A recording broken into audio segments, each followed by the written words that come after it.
Hello friends, तो अब हम देखने वाले हैं रेगुलेशन ऑफ किडनी फंक्शंस। तो हमारी किडनी को मतलब हमारी बॉडी की जो रेगुलेटरी फंक्शंस है किडनी के थ्रू, वो तीन ऑर्गन्स के थ्रू किए जाते हैं। और वो ऑर्गन्स है, फर्स्ट है hypothalamus. Hypothalamus, where it is, hypothalamus is located in the brain. And then second one is juxtaglomerular apparatus cells of nephron of a kidney, and then third one is the heart. So let's begin with this first, hypothalamus.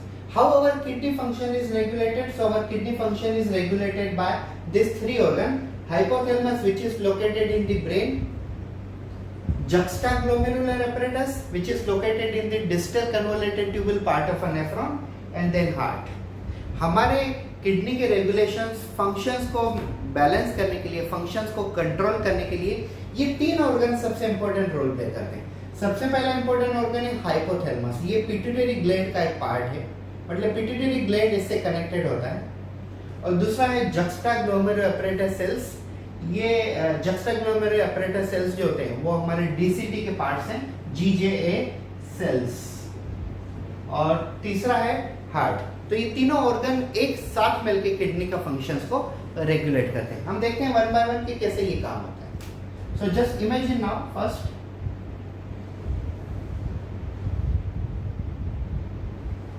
so now this is kidney.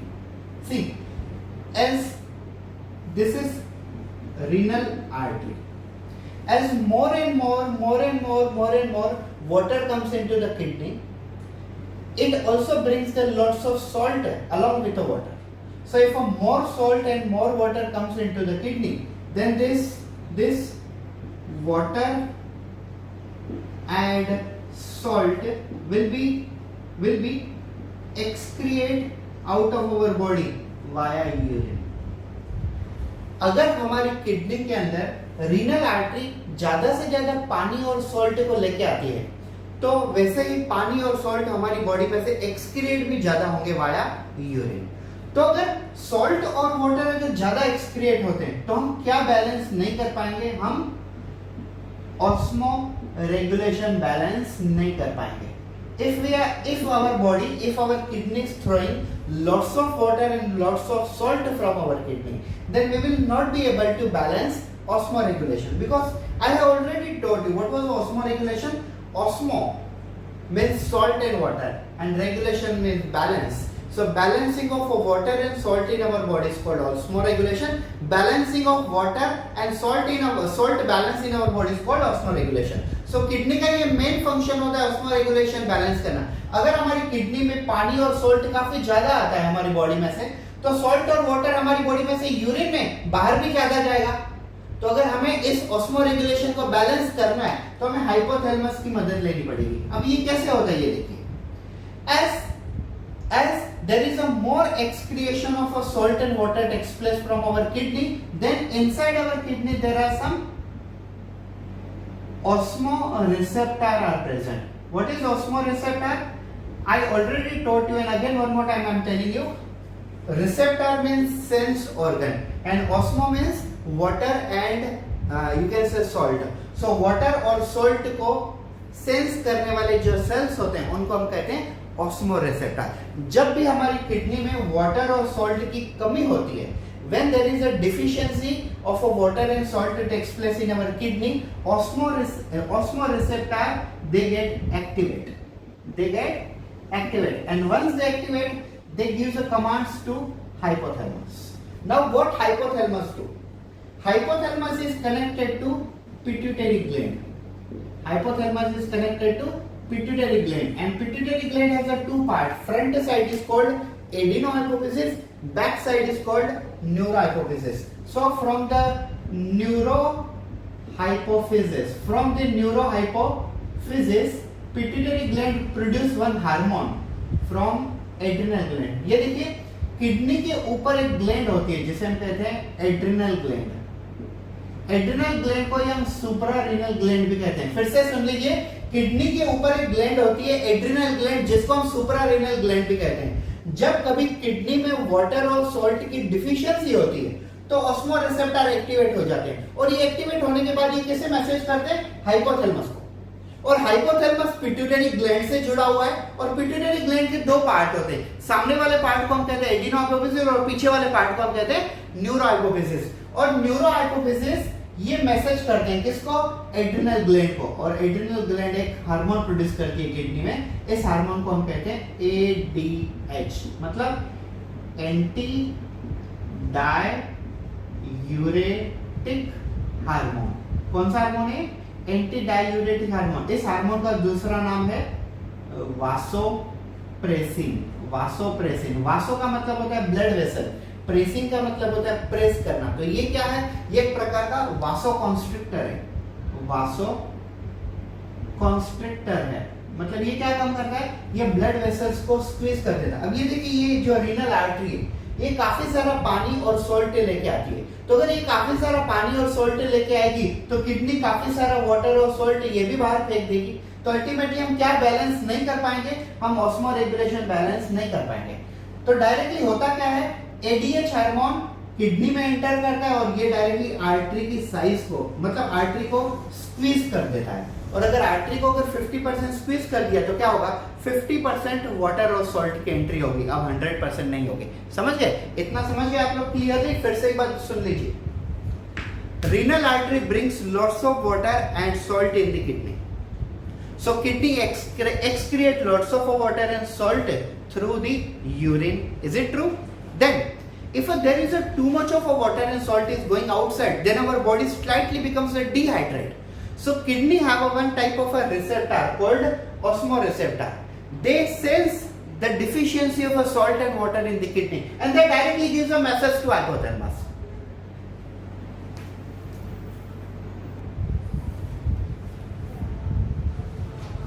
So फिर से एक बार सुन लीजिए, there was some miss problem, therefore I came outside.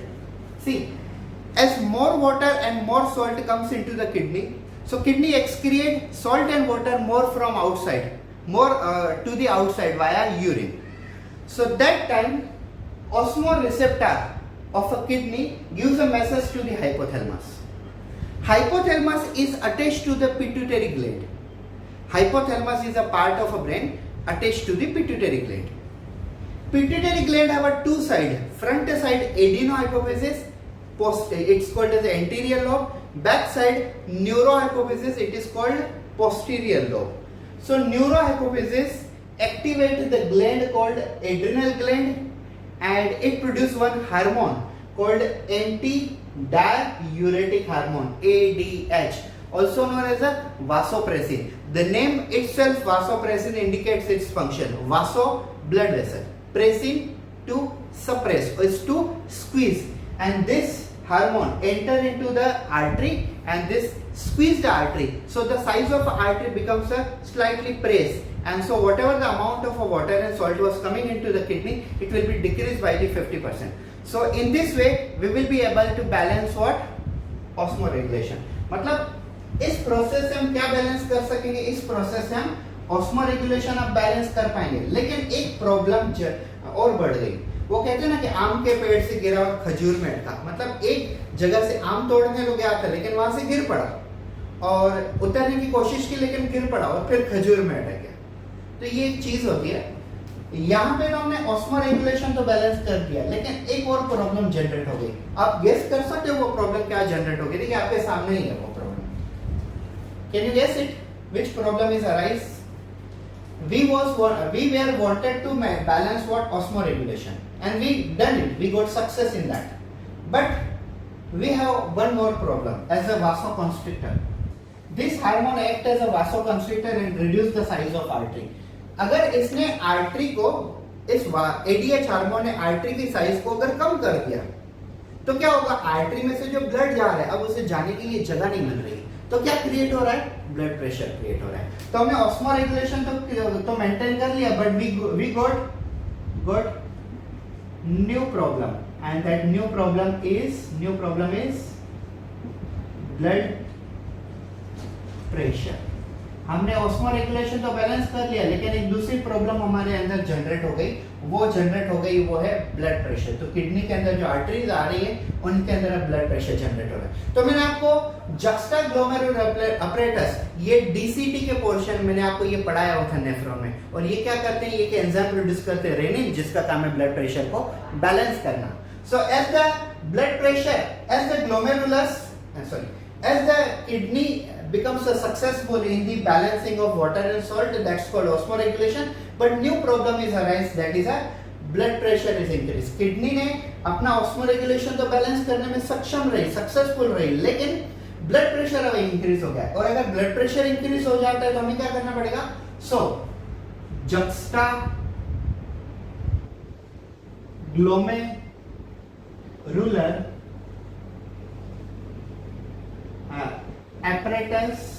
apparatus cells of DCT produce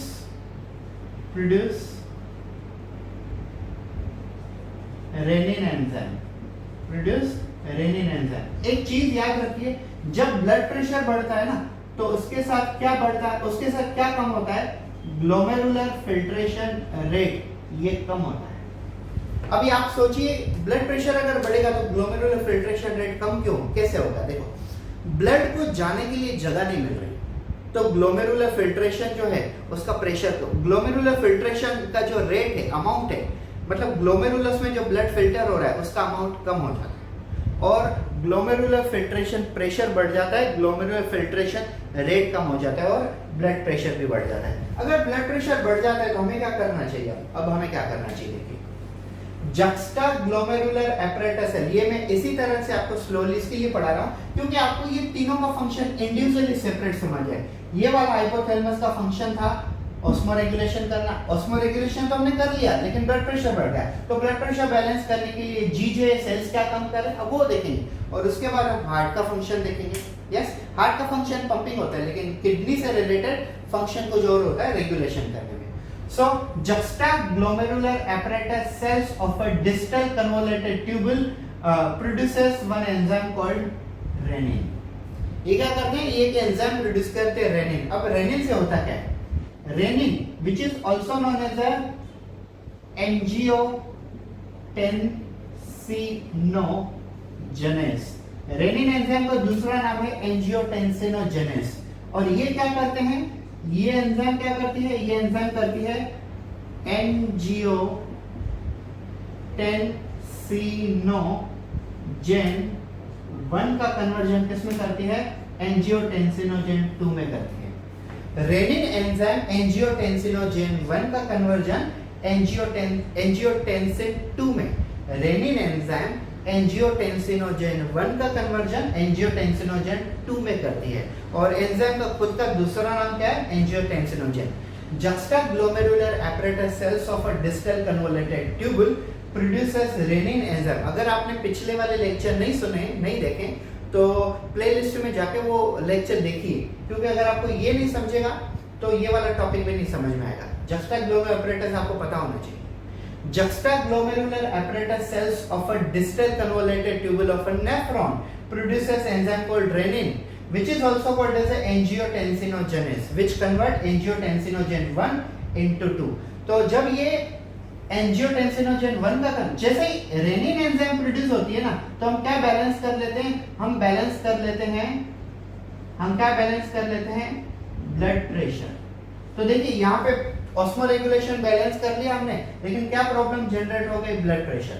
तो blood pressure कौन balance करता है, rennin enzyme. तो rennin enzyme ने ब्लड प्रेशर को तो बैलेंस कर दिया, लेकिन एक और प्रॉब्लम यहाँ पे जनरेट हो गई, और वो प्रॉब्लम ये वाली है, क्या, renin enzyme convert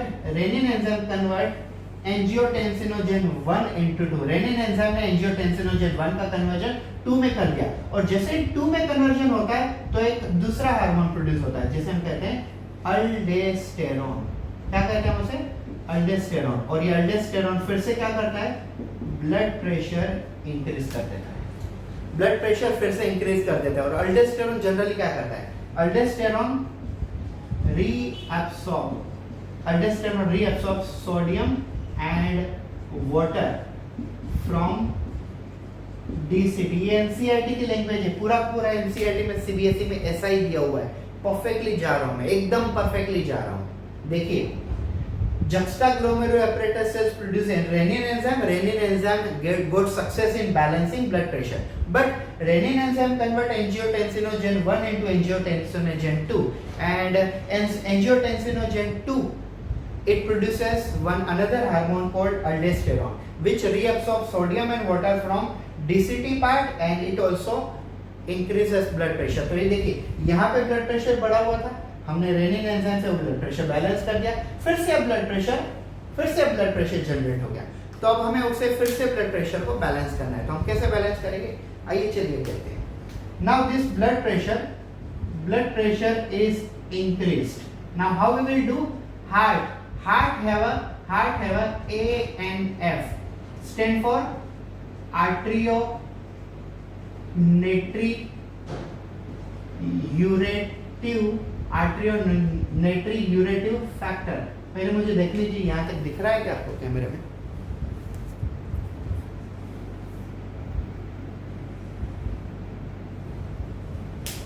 Okay, now in heart already blood pressure is increased, no? So heart have a arterionatriuretic factor, and what is the function of this arterionatriuretic factor?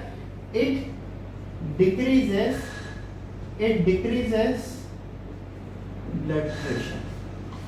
So likewise we becomes able to balance regulation of kidney function। ये फिर से एक बार देख लीजिए। Our kidney plays very important role in regulation of our functions, our kidney functions. And how does it takes place? It takes place by the three organ: hypothalamus, juxtaglomerular cells and heart। हमारा kidney का functions को regulate करने के लिए तीन organ important है: hypothalamus, juxtaglomerular cells और heart. First, hypothalamus, a artery which brings lots of water and mineral or salt to the kidney. Then kidney excrete lots of salt and water from the kidney, and ultimately our body do not get success in osmoregulation. If we wanted to get success in osmoregulation, so kidney have a osmoreceptor, means salt identifying cells, and when they feel that there is a deficiency of salt and water in kidney, they gives a message to the hypothalamus. Hypothalamus has a connected to pituitary gland.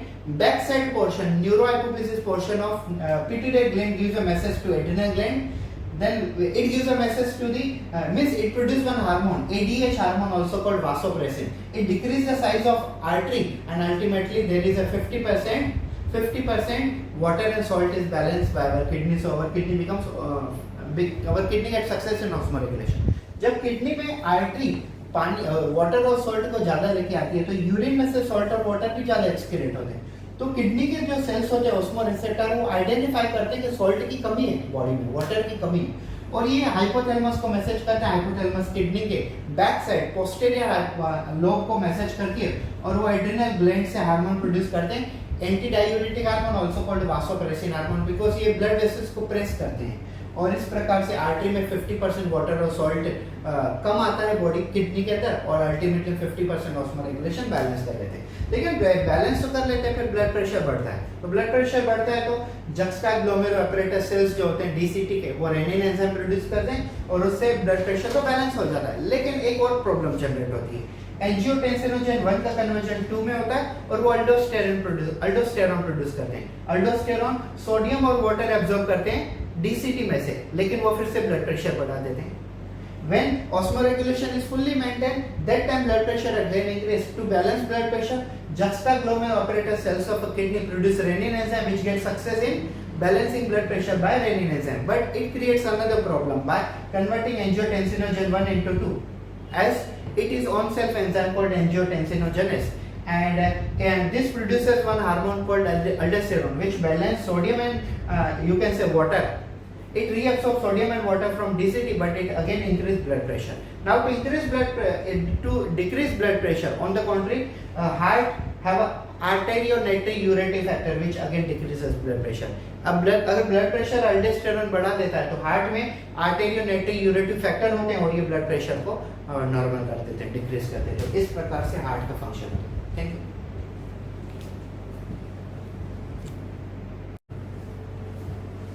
Hello friends, तो अब हम देखने वाले हैं maturation. ये काफी interesting topic है maturation, और समझना थोड़ा डिफिकल्ट हो जाता है इसे। अगर आप उसकी मतलब एकदम डिटेलिंग में जाओ तो ही आपको ये चीज समझ में आएगी। तो आइए चलिए डिटेल में देखते हैं मैच्योरेशन का मतलब क्या होता है। Maturation it means simply release of urine. Urine का हमारी बॉडी में से बाहर निकलना, इस प्रोसेस को हम कहते हैं मैच्योरेशन। इस प्रोसेस को हम कहते हैं maturation. Release of urine is called maturation. अब डिटेल में समझ लीजिए। Maturation can be defined as it is nothing but the release of urine from urinary bladder out of our body via urethra. हमारे urinary bladder में से urine बाहर की तरफ, बॉडी के बाहर की तरफ निकल जाना via urethra, this is called maturation. Release of urine out of our body through urinary bladder and urethra, it is called maturation. Now I would like to tell you, maturation is under the control of central nervous system. हमारी body में से urine जब बाहर निकलता है वो automatically नहीं निकलता है। यूरिन बाहर जो निकलता है वो ऑटोमेटिकली नहीं निकलता है, उसके पीछे सेंट्रल नर्वस सिस्टम का पूरा कंट्रोल होता है। और वो कंट्रोल कैसे होता है मैं आपको प्रॉपर टेक्निकली समझाता हूं। अब यहाँ पे देखिए, urine form inside the nephron और urine form inside the kidney is ultimately comes into the urinary bladder through the ureter.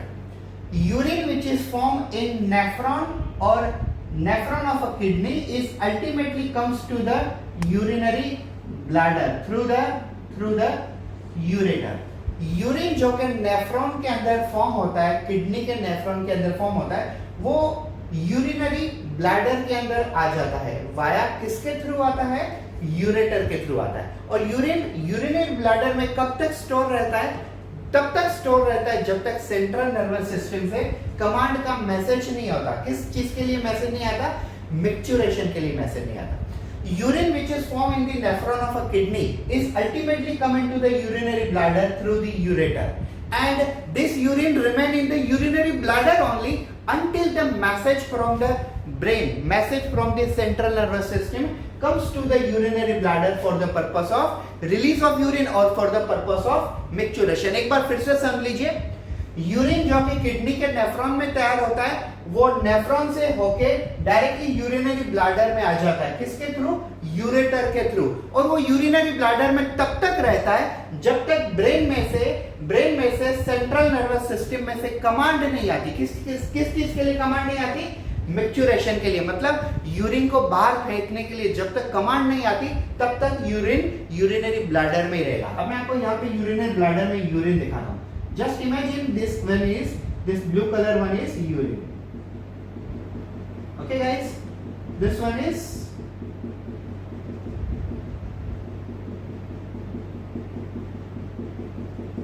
Just imagine this blue colour one is urine. अब हमें क्या करना है? हमें यूरिन को बाहर फेंकना है। मतलब क्या करना है?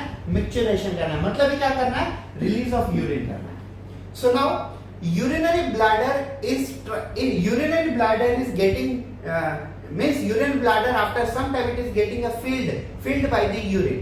So urinary bladder has a some amount of a urine. As the urine concentration means as the urine quantity is increasing, and when the urinary bladder becomes a completely full, that time urinary bladder have a specialized muscle.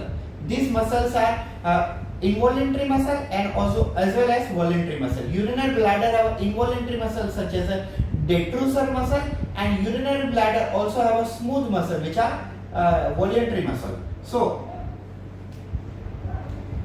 stretch receptor of urinary bladder sends signals to central nervous system for maturation. ये वाला sentence देखिए, काफी important sentence है ये। देखिए, stretch receptor. What is stretch receptor? Receptor का मतलब होता है सिग्नल देने वाला मॉलिक्यूल. रिसेप्टर का मतलब होता है सिग्नल आगे भेजने वाला मॉलिक्यूल, सिग्नल ट्रांसफर करने वाला मॉलिक्यूल. और स्ट्रेच का मतलब क्या होता है? अब यूरिनरी ब्लैडर जैसे गुब्बारे जैसा पीयर शेप ऑर्गन है, ठीक है, हमने एक्सक्रीशन में देखा ही है. तो जैसे यूरिन धीरे धीरे धीरे करके ये यूरिनरी ब्लैडर में बढ़ते जाता है, यूरिनरी ब्लैडर एक्सपांड होते जाता है, और एक टाइम ऐसा आता है कि यूरिनरी ब्लैडर में अब जगह ही नहीं है यूरिन भरने की, और यूरिनरी ब्लैडर पूरा एक्सपांड हो चुका है. तो ये जो मसल्स होते हैं, इन मसल्स को हम कहते हैं stretch muscle of urinary bladder. इनको हम कहते हैं stretch muscle of urinary bladder. और इनके अंदर सिग्नल मॉलिक्यूल होते हैं जिनको हम कहते हैं stretch receptor.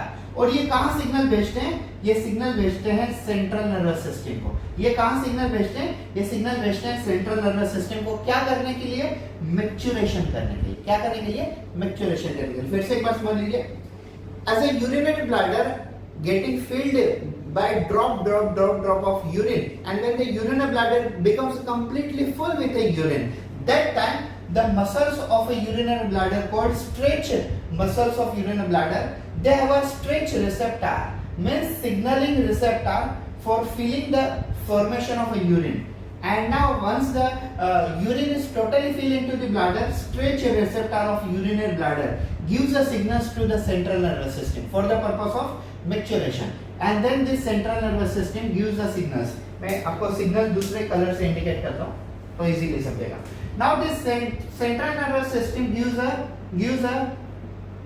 signals to UB. UB stands for urinary bladder. Now they give the signals to the urinary bladder, but where they give the signals to urinary bladder? They give the signals to the urinary bladder here. Where? At the urethral sphincter. And as the signals come to the urethral sphincter, this urethral sphincter get open. And as this urethral sphincter get open, urine is released out of body. By which method? By which process? Maturation. ठीक है. तो जैसे ही signal central nervous system की तरफ पहुंचते हैं तो central nervous system urinary bladder को मैसेज करते हैं. कहां पे मैसेज करते हैं? यूरिथ्रल स्फिंक्टर की तरफ. यूरिथ्रल स्फिंक्टर मतलब ये एक प्रकार का दरवाजा है जो यूरिनरी ब्लैडर को बंद किए हुए है. जैसे इस दरवाजे को ओपन करने का मैसेज आता है सेंट्रल नर्वस सिस्टम से, तो ये दरवाजा ओपन होता है, मतलब यूरिथ्रल स्फिंक्टर ओपन होता है और यूरिन बाहर निकल जाता है out of our body. By which process? By maturation, or you can say release of urine. So when the signal goes to the central nervous system, then central nervous system gives the commands to the urinary bladder at the site called as the urethral sphincter, and urethral sphincter get open and the urine get released out of our body, and urine becomes deficient in the bladder. So urine जैसे धीरे धीरे करके bladder में से बाहर निकलता जाएगा, urine यहाँ से कम होते जाएगा, and bladder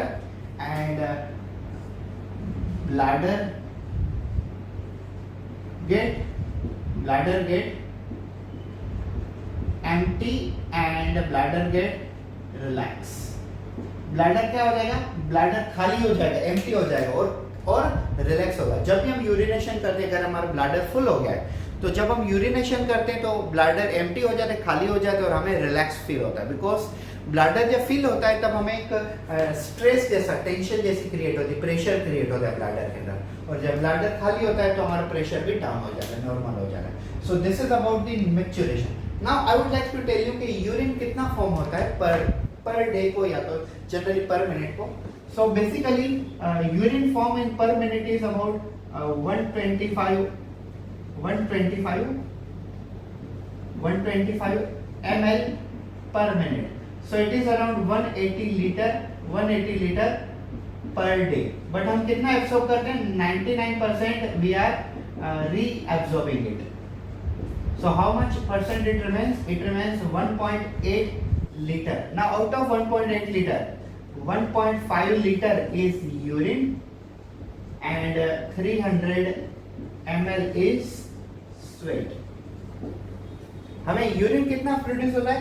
पर मिनट को 125 ml यूरिन प्रोड्यूस होता है, मतलब 180 litre per day urine form होता है. उसमें से हम 99% रीअब्सॉर्ब कर लेते हैं, मतलब कितना बचता है? 1.8 लीटर. अब इस 1.8 लीटर में 1.5 लीटर मतलब 1500 ml यूरिन होता है और 300 ml हमारा स्वेट होता है. urine is basically slightly acidic in pH. It is yellow in color because of urochrome. Urine का अगर हम पीएच देखें तो स्लाइटली एसिडिक होता है और इसका कलर बेसिकली येलो होता है क्योंकि हमारा यूरिन के अंदर यूरोक्रोम नाम का एक कंपाउंड होता है. अब हम यूरिन से कुछ पैथोलॉजिकल कंडीशंस भी फाइंड आउट कर सकते हैं. Like suppose if we are suffering from glucosuria, diabetes mellitus or ketonuria or some kidney related problem, then we can find out by use of a urine as a diagnostic sample. तो हम हमारा urine में से kidney related problem, kidney related problem, diabetes mellitus, glucosuria means glucose in urine and ketonuria, ketone in urine, proteinuria, protein in urine, इन चीजों का भी पता लगा सकते हैं. So this is total topic is about the maturation. I hope so आप लोगों को perfectly समझ गया होगा. मैं 1 मिनट में आपको पूरा फिर से समझा देता हूँ. What is maturation?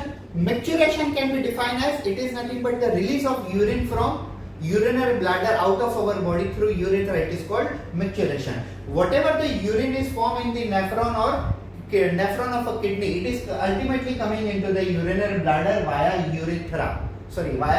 ureter, and this urine remain inside the urinary bladder only until the message comes from the central nervous system for the maturation.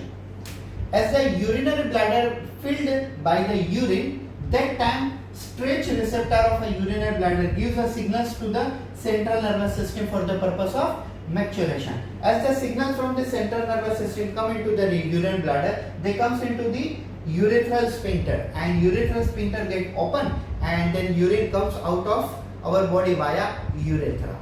Basically urine form in our body is about 125 ml per minute, so it is approx 180 liter per day, and out of 180 liter 1.8 liter is becomes waste product and 99% becomes reabsorbed.